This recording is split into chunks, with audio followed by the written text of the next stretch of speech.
How many people here are designers? It's good. This talk is mostly targeted at you. How many people are engineers? A little bit at you too. There's like one person in the back like really making sure I see them. And product managers? I'm actually surprised. I thought design systems seems like one of those topics that product managers love.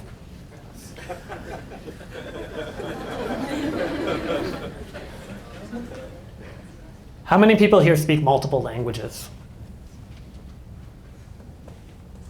That's impressive. I speak one. But languages are difficult. And imagine if, as designers, we were forced to speak Japanese and Spanish, speak Russian. This is like a little bit over the top, but when you're designing internationally, this actually comes into play. But even more, I'd argue that we're required to not only speak multiple languages, but we're supposed to translate our work. Cross-platform, for iOS, for Android, for web, for engineers.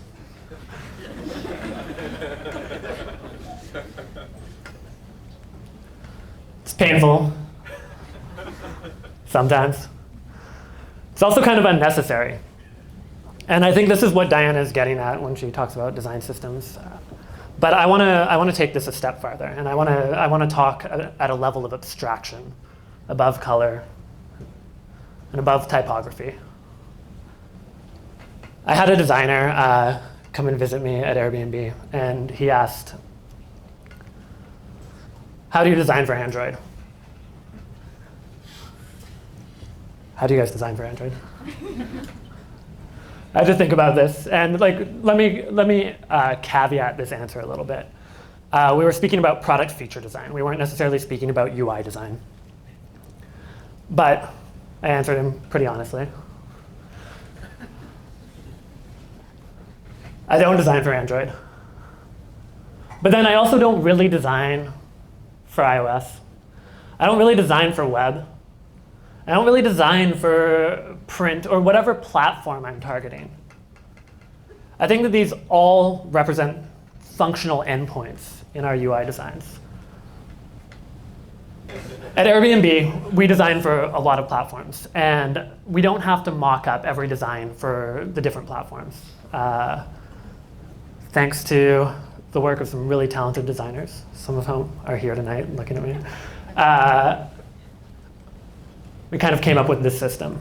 And a design language is really pivotal to our work because it means that our mocks are representative of the functional units of the design. And so a mock that is set up for iOS could also be translated just as easily to Android. This is what kind of a snapshot of some of those look like. Those TVs are way off in their color calibration. That's our brand green, usually.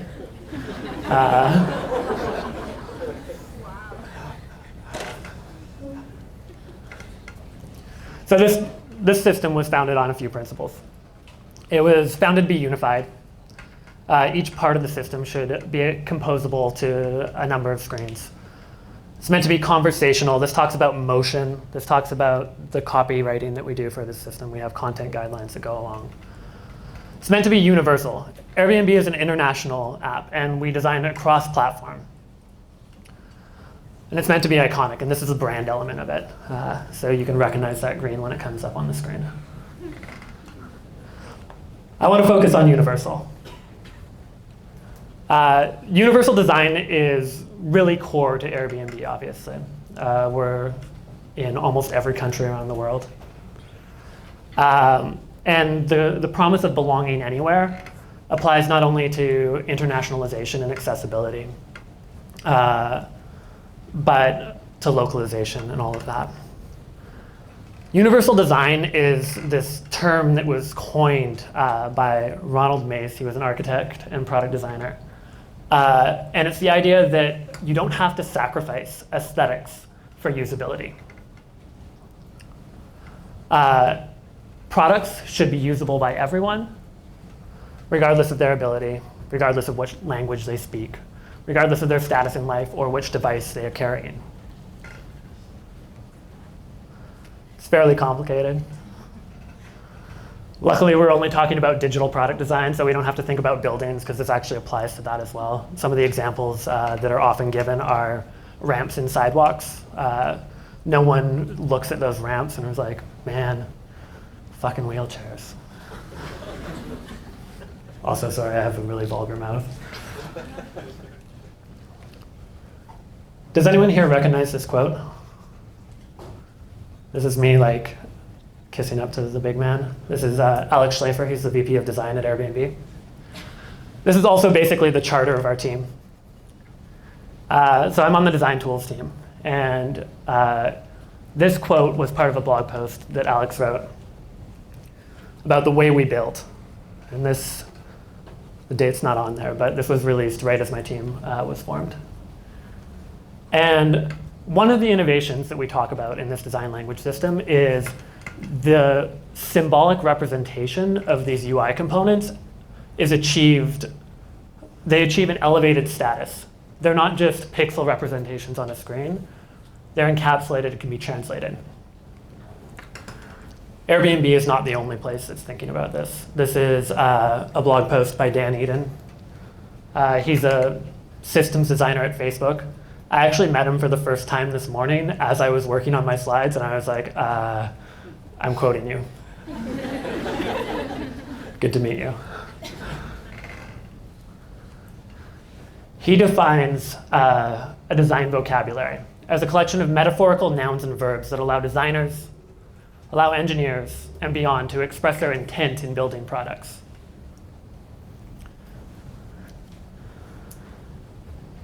He diverges slightly from Airbnb. He talks about a recursive atomic compositional structure of elements where the base items, like a button, are composed of lower level items like background, border, text, functionality, spacing, so on. Those in turn compose higher order elements like forms. And those forms are composed of buttons, inputs, and labels. And they compose pages, like a login page. I think that the flexibility built into this type of system actually makes it fragile.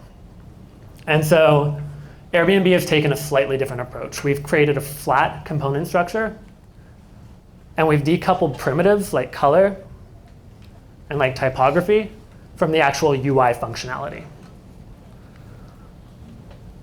Look at that transition. Am I the only one who, when you were talking about 200 or 2,449 colors, I was like, oh man, before you solve that problem, we need to add 51 more colors to make it an even 2,500.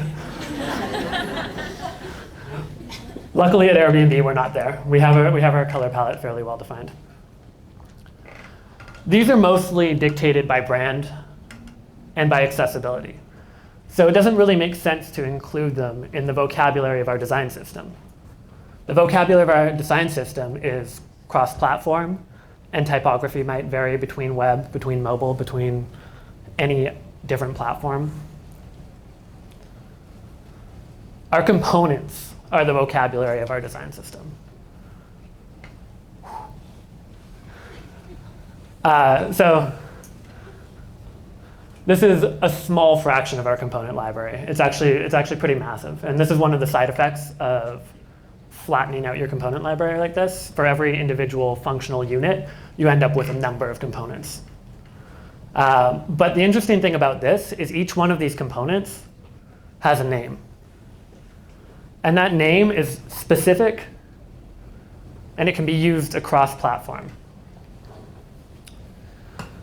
My colleague, Kari, I'm sure some of you are familiar with his work. He is one of the principal designers on DLS. He wrote this awesome blog post. I have a link to it in the notes. I will share it at the end, on building a visual language. But he talks about a unified language isn't just a set of static rules and individual atoms. It's an evolving ecosystem. And when one component changes, you should be confident that the other elements of the ecosystem aren't going to change along with it. This allows us to move quickly. It allows us to add new components. It allows a federated approach to our design system where teams are able to contribute back. This is what that looks like in practice. So here you see a listing screen, and it's decomposed into a number of atomic elements here. If you look specifically at that circle, that avatar, where it says entire home, has a picture of the host, you can see that in these upcoming reservations, we have that same component, just provided with different data. As you decompose the screen, these are reused, and that visual harmony across the platform is maintained. We could swap out that component for a completely new one. We could update any one of those things and it would update everywhere, but the overall system wouldn't break if we alter the spacing, let's say. As a whole, you can see across different product verticals, we have trips on the far right. We have a fairly unified language. Let's pull out that user detail for it one more time. This is what that looks like in code. A symbol. This is simplified React code. We design for multiple platforms. We have React Native, which was rendered on iOS and Android. We also have Android native and iOS native. This representation exists, and that implementation exists for all of those platforms. We can generate code because the symbol has achieved its own meaning. When we compose pages rather than deeply nested structures, we're able to just instrument a flat structure and feed properties and data to compose whole screens. Doesn't matter where it's rendered. The code is essentially the same.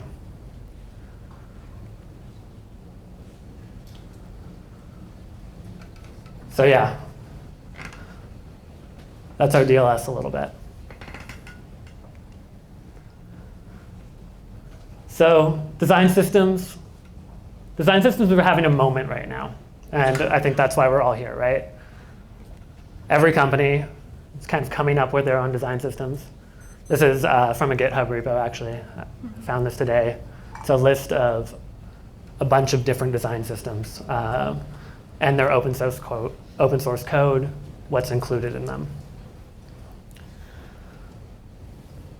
The idea that these patterns strip away creativity from product designers is a pretty common perception.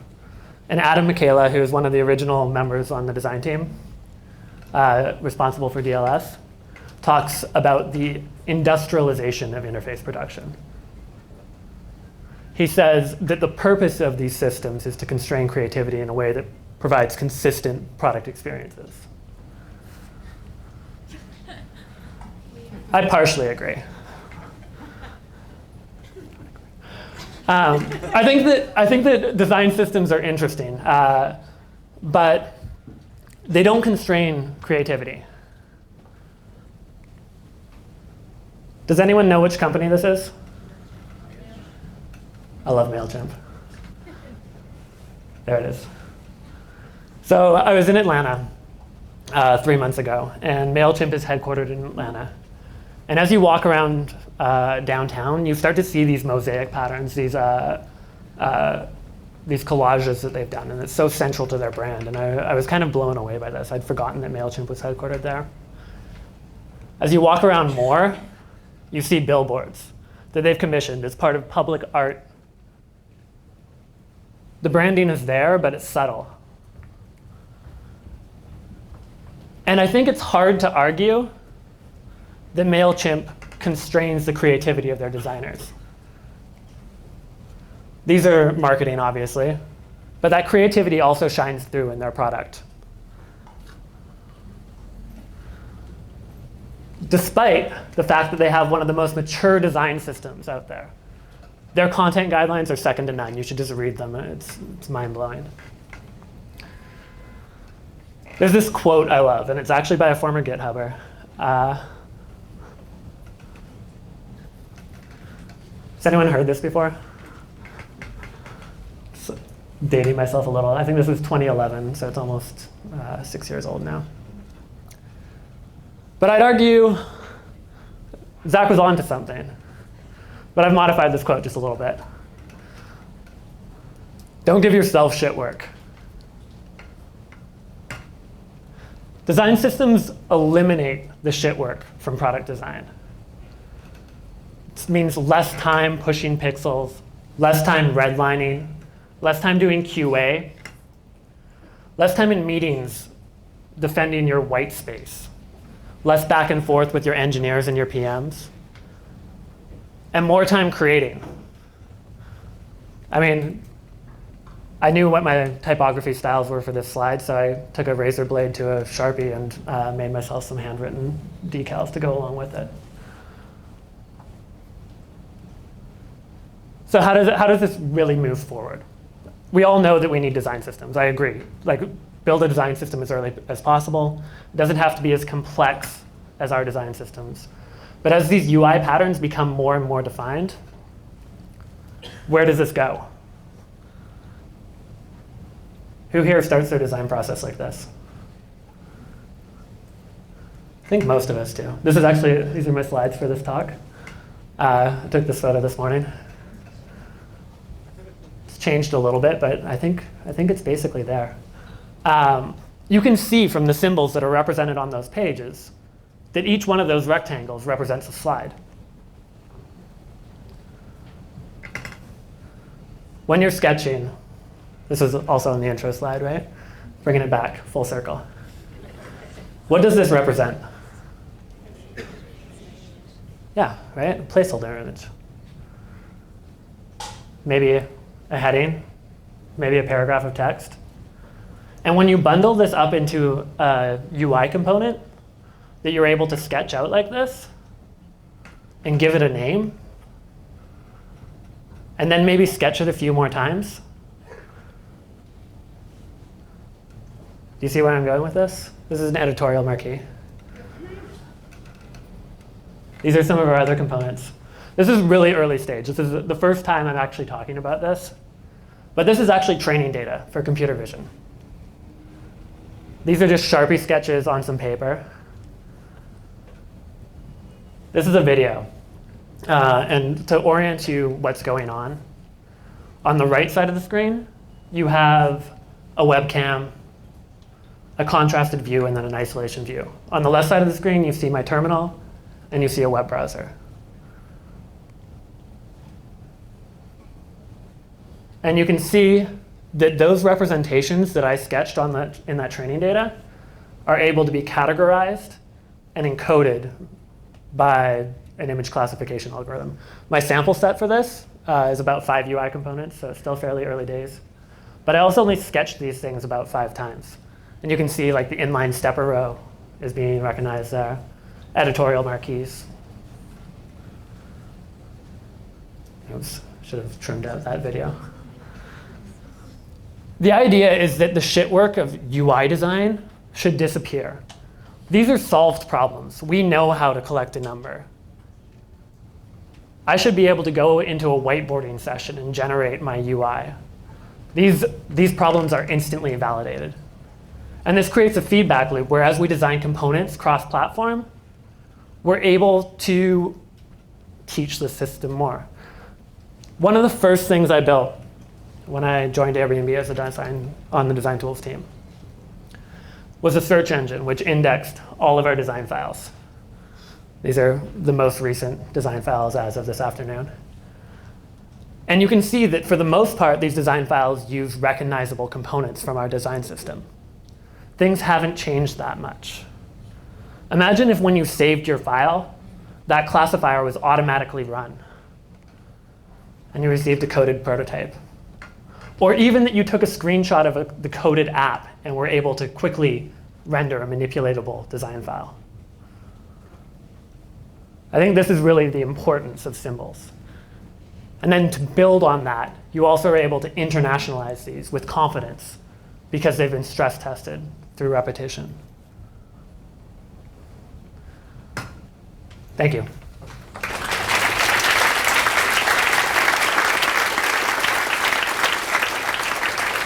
share some links.